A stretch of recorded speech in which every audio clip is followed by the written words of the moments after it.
कहानी। गौतम बुद्ध और अंगुलीमाल एक भयानक डाकू था जिसने अपने नाम के अनुसार अपनी माला में 999 लोगों की उंगलियां पिरो रखी थीं। वह क्रूर था, लेकिन उसके जीवन का उद्देश्य पूरा तभी होता जब वह 1000 उंगलियों की माला बना लेता।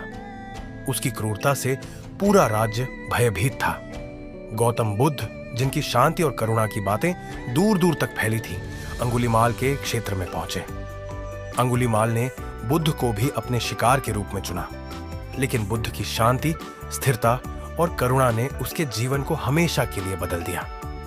वृक्षों से घिरा एक घना जंगल, पत्तियों की सरसराहट के बीच गौतम बुद्ध शांति से चल रहे हैं।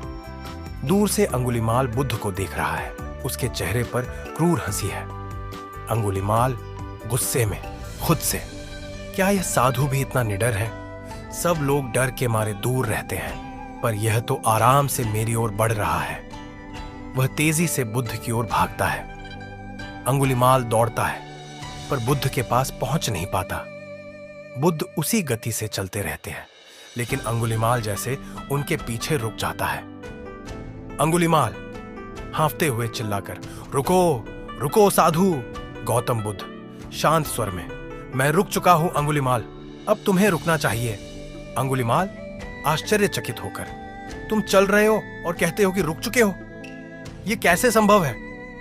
गौतम बुद्ध धीरे से मुस्कुराते हुए, मैंने हिंसा, क्रोध और बुराई के रास्ते पर चलना छोड़ दिया है, इसीलिए मैं रुक चुका हूं। लेकिन तुम अब भी इन रास्तों पर दौड़ रहे हो, क्या तुम भी नहीं रुक सकते?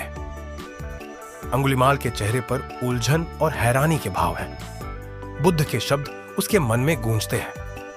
अंगुलीमाल का हाथ कांपता है।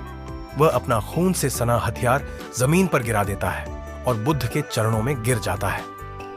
अंगुलीमाल आंसुओं के साथ, मैंने जीवन भर बुराई की है, मासूमों का खून बहाया है, क्या मेरे पाप कभी मिट सकते हैं? गौतम बुद्ध करुणामय दृष्टि से देखते हुए, कोई भी कितना भी गिरा हो, अगर वह सच्चे हृदय से पछताए और सही रास्ते पर चले तो उसे मोक्ष मिल सकता है।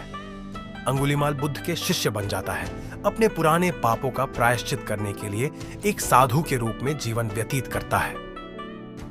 अंगुलीमाल अब एक शांत साधु बन चुका है।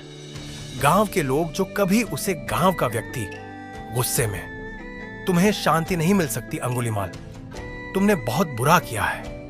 अंगुलीमाल शांति से उत्तर देता है, मैं जानता हूं कि मैंने गलतियां की है, पर अब मैं हिंसा का नहीं, प्रेम और करुणा का मार्ग चुन चुका हूं। गौतम बुद्ध दूर खड़े मुस्कुराते हैं, यह देखकर कि एक हृदय परिवर्तन के बाद भी जीवन में प्रकाश आ सकता है।